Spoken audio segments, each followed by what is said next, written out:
Person, an NCC production that is directed and produced by students that lets you get to know a variety of interesting people. Now let's join our host, Sean Riley, in today's Person to Person.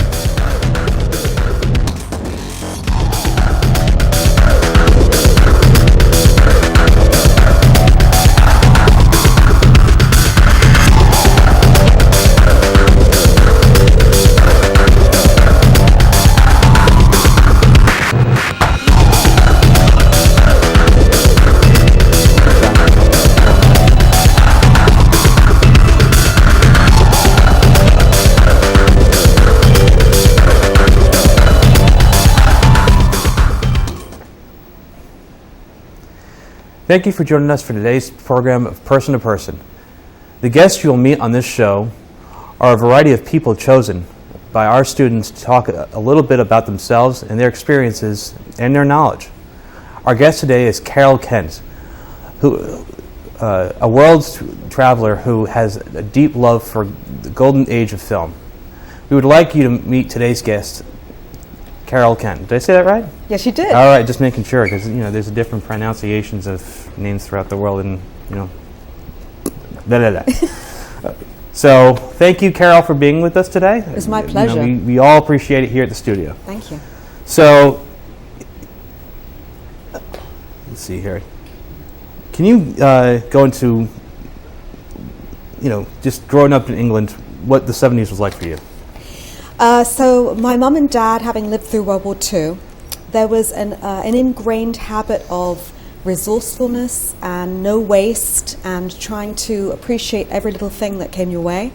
And so we didn't have much, but we were able to enjoy the little luxuries of life, which would be once in a rare time going to the movies. That sounds really, really cool. You just mentioned that you're pretty much a love for the for going to the movies. What was the big influence? I mean,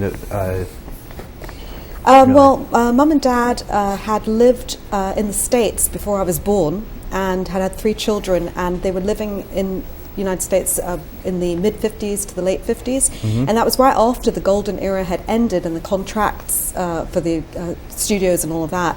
But there was still a glamour in the air. My father worked at the New York Times and would run across people in New York City and Times Square like Marilyn Monroe, Joe DiMaggio. There were a lot of people that were very glamorous, and they brought that back to England with them when they moved back, and it became a part of our lives, was talking about their time in New York and living in America and having these the ability to listen to. Back then you had the movie stars who could not only act but they could sing and dance, so we had a lot of LPs, long playing records that we would play daily of Fred Astaire, Frank Sinatra, Dean Martin, but they were all movie stars as well. I was just going to ask, was Sinatra one of those people? Because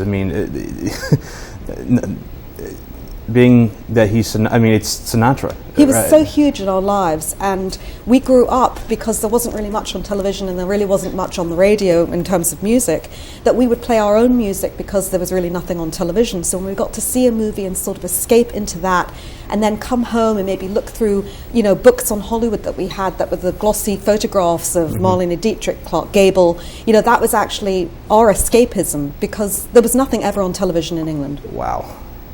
Those are those are really big. You got to meet got to actually talk to those or meet them as part of he was when he was working at the New York Times, he would be privy to the ability to know when somebody was in town, and at that time New York Times was like the epitome of glamour. I don't remember if you remember the 7-Year Itch with Marilyn Monroe and that big billboard that was going up, and the Paramount Theatre where Frank Sinatra played. I mean, that's all in that same area. I don't remember the billboard, but I remember that that there was that huge kind of that huge mantra that those they were there like that like this. It's still held on top, Absolutely. on top Absolutely. like that. So huge in England, and during the time period of where Hollywood became big, that was right around World War II, and England's filmmaking basically stopped, and it all moved towards Hollywood. Cool. Can you remember what the first film you saw was and how it affected you? Yes, I can. I was about 2.5 years old. We were living in the south of England in Dawlish, which is a coastal town. And my father had heard of this movie that was coming out by this brand new director called Steven Spielberg, and it was called Jaws. And we all went down. He took us all. My younger brother hadn't been born yet, so I was still a toddler. And my father had me sitting on his lap, so I wouldn't have to be bought a ticket. And there's all four of us sitting there watching this, and I'm falling asleep. And every time the music comes on, my father's waking me up to see the killing. So I never wanted to go in the water again after that, and I never learned how to swim, and that was it for me, even though we lived right by the beach. Oh boy. So it really affected me. I heard a lot of stories of people that couldn't go in after watching that. Yeah. They still do after. I mean, It's true. People in their 30s now, and it's like. It was frightening. Yeah, well, I'd imagine it would have been. Okay, so. I've also, along with, as you mentioned, Spielberg, I've also heard that your favorite, at least one of them, your favorite directors is Hitchcock. Yes. Right? Yes. Tell us why. So Alfred Hitchcock, from a very early age, I remember being shown the movie called The Lady Vanishes, Rebecca. They're all black and whites, but they all have that sort of palpable atmosphere in them. And what I loved about Hitchcock was that every time he made a movie, he put his own touch on it, where if you'd had another movie maker make it, it wouldn't have been the same. He was able to take a movie like 39 Steps, which was from 1936 or 1937, and remake it completely new into the North by Northwest with Cary Grant. He was able to bring in glamour each time and round-the-world locations in all of his movies, and it just had magic. It was just, he's my all-time favorite. You can't really blame you for that. I mean, we got a bunch. You're showing here. We got a bunch of clips of some of the best films he's made here. Vertigo being one of them, and yeah, he would bring somebody like Jimmy Stewart, who had done things like movies earlier on in his career. Nobody would ever thought that Alfred Hitchcock would have pulled him into something and made him, one of his favorite leading men, like The Man Who Knew Too Much and Rear Window. I mean, he had like a whole new career in the 1950s because he was working with Alfred Hitchcock. It's amazing what people of that of mind like his can do to somebody's career. Okay, so you seem like you seem to love the golden age of films a lot. Obviously, as we've been talking here. What do you think to us as students? What we can take away from older movies for use in our own personal projects?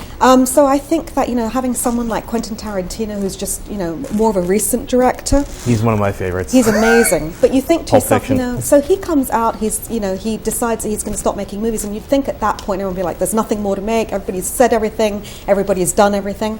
But when you look at someone like Alfred Hitchcock and you realize that you can remake the same story but put your own touch on it, that I would say don't ever be discouraged that you can't make something new out of something that's already been done. Yes. So that would be my advice. You can glean a lot from your own movies. Yeah, well, I mean, nobody has quite the same humor as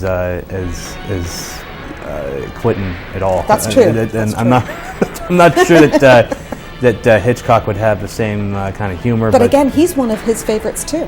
Well, there's a lot to learn from them. Well, absolutely there is. Yes. Well, Carol, thank you for being with us today and discussing this, because it was. I certainly got a whole lot out of it just by listening to the knowledge. It's really insightful. Thank you. Today we got to meet somebody who shared with us her story as well as her knowledge and passion for the golden age of film. We hope you enjoyed meeting Carol and hope you'll continue to join us for our future programs. Carol, thank you again. Thank you so much for being with us today. Thank you.